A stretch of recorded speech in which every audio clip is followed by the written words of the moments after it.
and welcome to Newsato, and I'm Anubha. This is the time for weekly news wrap-up. So starting with the world news, Prime Minister Narendra Modi is on a 5-day 3-nations tour where he attended the Commonwealth Heads of Government meeting being hosted by the United Kingdom.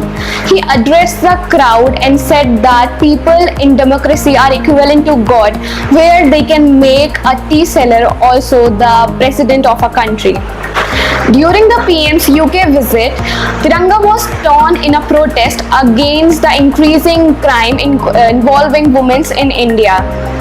After the widespread nationwide outrage against the Kathua rape case, IMF chief Christina Lagarde said the PM should pay more attention to the women in his country.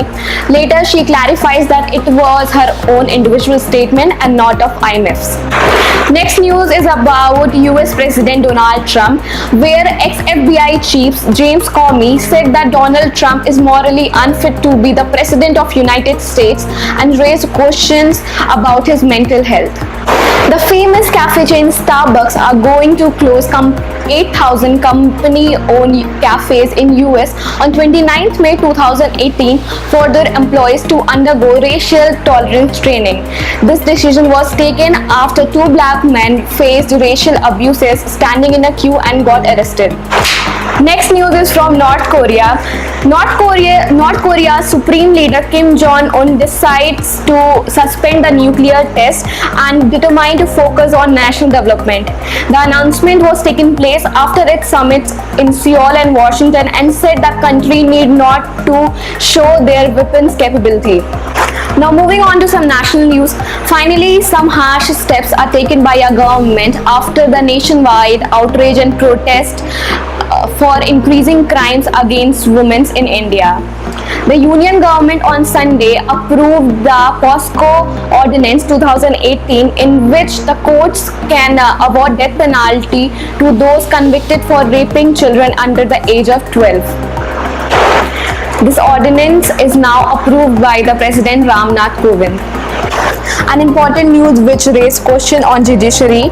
Congress along with other parties passed a notice for impeachment of CJI Deepak Mishra on the grounds of misbehavior and misuse of authority. Many BJP leaders are accusing Congress and opposition party for misusing their powers against the judiciary for gaining political advantage.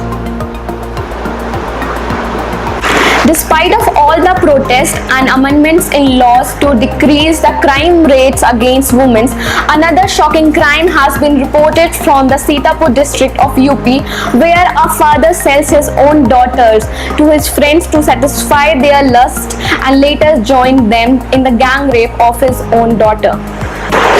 These days on social media, a message is being viral which says Modi government has passed a new rule as per Indian Penal Code 233, which allows a girl to kill the man, injure his sexual part or harm that person as dangerously, and the girl won't be blamed for the murder.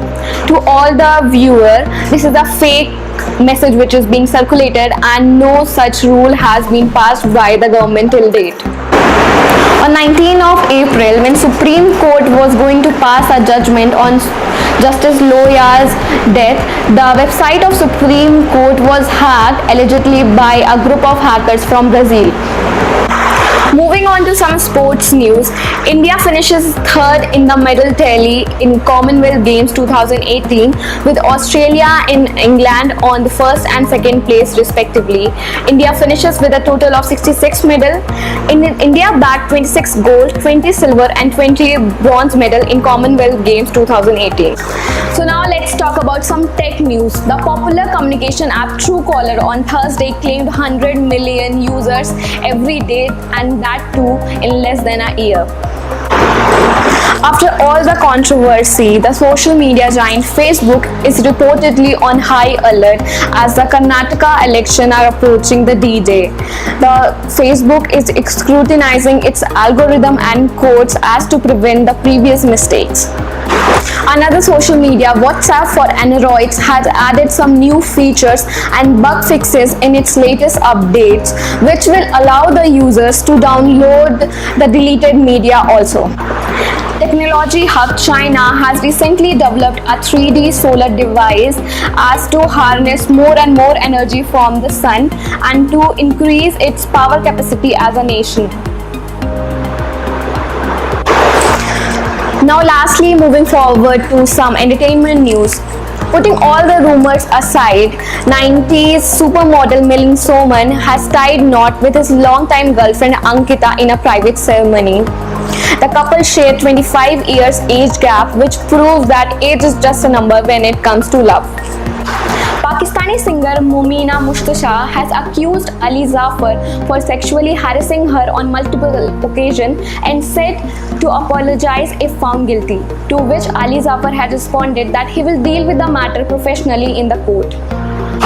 Lately, Abhishek Bachchan shuts down the troll who mocked him for still living with his parents, saying that he's proud that he lives with his parents and to be with them as they were for him when he needed them, and says that everyone should try it to feel better.